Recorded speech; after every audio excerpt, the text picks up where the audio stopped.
सरदार मतलब चीफ और a leader of a community. किस्से तो बहुत हो सकते हैं सरदार पटेल के, पर वो पहले प्रधानमंत्री क्यों नहीं बने, वहां से शुरू करते हैं। ये डिफाइनिंग मोमेंट है जिससे आपको उनका कैरेक्टर पता चलता है। बात 1946 की है। अंग्रेज वर्ल्ड वॉर 2 के बाद कमजोर पड़ चुके थे। आप जानते थे ना, सुभाष चंद्र बोस जी जो करके गए, पिछला वीडियो तो आपने देखा है। अब अंग्रेजों ने डिसाइड कर लिया कि अब भारत को देने वाले हैं शासन वापस और हम चलेंगे अपने घर की तरफ। अब उसके लिए एक इंटरनल वर्किंग कमेटी कांग्रेस की बना ली गई और यह डिसाइड हुआ कि इस बार जो 1946 में अध्यक्ष चुना जाएगा वो पहले इंडिपेंडेंट कंट्री इंडिया का पहला प्राइम मिनिस्टर वही बनेगा। तो नया अध्यक्ष चुनना था। वर्किंग कमेटी में गांधी जी ने बोला चलो वोटिंग करा लेते हैं। वोटिंग कराया तो रूल यही है कि प्रांतीय कमेटी जितनी होती थी पूरे इंडिया में, जो अलग अलग रीजन से, अलग अलग स्टेट से, सब लोगों को चुनना था कि भाई वर्किंग कमेटी में आप किसको डिसाइड करोगे। तो वर्किंग कमेटी में गांधी, नेहरू, सरदार पटेल, आचार्य कृपलानी, राजेंद्र प्रसाद, खान अब्दुल गफ्फार खान, ये सब हुआ करते थे। और सारी प्रांतीय कमेटियों ने जब अपने अपने वोट दिए तो उस दिन वर्किंग कमेटी की मीटिंग जहां बैठी और वहां सब खोल के चेक किया गया तो कृपलानी हैरान हो गए और उन्होंने कहा कि एक्चुअली नेहरू के नाम पे किसी ने वोट नहीं किया पूरे देश में। 15 में से 12 लोगों ने सरदार पटेल के नाम पे किया, 2 लोगों ने कृपलानी के नाम पे किया और 15वें का पता ही नहीं चला। अब इसमें जब गांधी ने देखा कि भाई सारे के सारे सरदार पटेल को एक्चुअली वोट इसलिए करते थे क्योंकि उनकी ऑपरेशनल कैपेबिलिटी अच्छी थी, पूरे देश में उनका एक्सेप्टेंस था, सारे के सारे देश के लीडर्स उनको बड़ा मानते थे। अब वर्किंग कमेटी ने कहा कि ठीक है, प्रांतीय कमेटी ने जो किया, गांधी जी आपका क्या विचार है। गांधी जी ने वहीं पर तुरंत नेहरू से पूछा कि मैं नेहरू, तुम्हारे लिए किसी ने वोट नहीं किया, सबने सरदार पटेल के लिए वोट किया है, तुम्हारा क्या विचार है। गांधी जी ने औपचारिकता के लिए पूछ लिया तुम्हारा क्या विचार है। नेहरू ने कोई जवाब नहीं दिया। नेहरू ने मुंह नीचे कर लिया और मुंह नीचे करके चुप हो गए। गांधी जी ने बोला बोलो, उन्होंने मुंह नीचे ही रखा और जवाब नहीं दिया।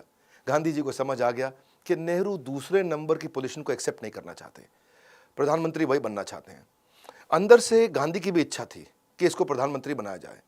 तो गांधी ने एक कागज निकाला और कागज पे कुछ लिखा, उसको फोल्ड करके वहीं सरदार पटेल को दे दिया। सरदार पटेल ने जैसे ही कागज खोला तो उन्होंने कागज फोल्ड करके वापस अपने जेब में रख लिया और वहीं उन्होंने बोला कि मैं अपनी दावेदारी अध्यक्ष के पद से वापस लेता हूं।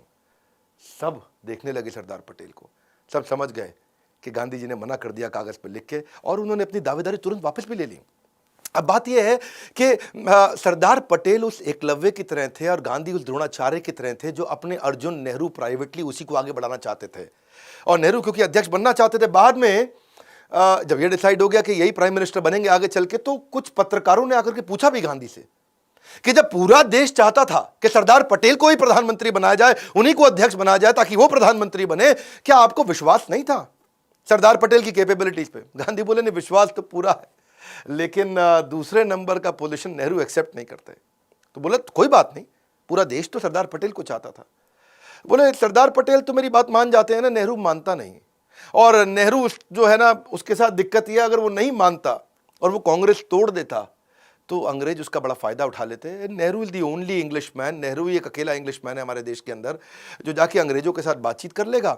वो अपना बढ़िया सफारी सूट पहन के, हाथ में पाइप लेके, यहाँ गुलाब का फूल टांग के आगे चलेंगे। एक्चुअली पहले भी 1929 में, 1936 में, 1939 में भी गांधी ने सरदार पटेल को पीछे किया था। तेजस्वी मान अपना खोजते नहीं है, अपनी पैरवी बतलाकर पाते हैं जग में सम्मान, प्रचंड कर्म दिखलाकर। ऐसे थे सेल्फलेस और निस्वार्थ सरदार पटेल। पार्टीशन के समय में माउंटबेटन ने डिसाइड किया कि एक कमेटी बनाते हैं और डिसाइड करते हैं। देखो, ये पार्टीशन जो था ना, ये एक ऐसा स्टार्टअप का डीमर्जर हो रहा था, एक तरह से समझो।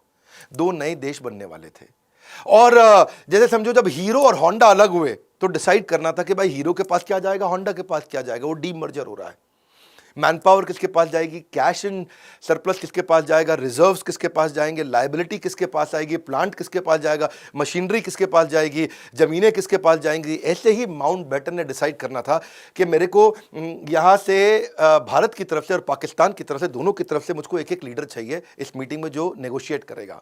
पाकिस्तान की तरफ से मोहम्मद अली जिन्ना खुद ही सामने आ गए और मोहम्मद अली जिन्ना छोटी छोटी चीज़ों पे बहुत तंग करते थे। दकियानूसी, रूढ़ीवादी, गांव की चिड़चिड़ी, हर बात पर बहस करने वाली सास की तरह थे।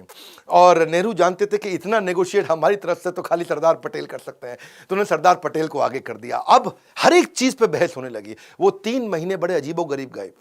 उन 3 महीनों में पाकिस्तान को उन्होंने बोला कि भाई तुमको आधा आधा कुछ नहीं देंगे, हर चीज का लगभग 80% हमको मिलेगा, 20% तुमको मिलेगा। तुम्हारा क्षेत्रफल भी छोटा है, तुम्हारी पॉपुलेशन भी कम है।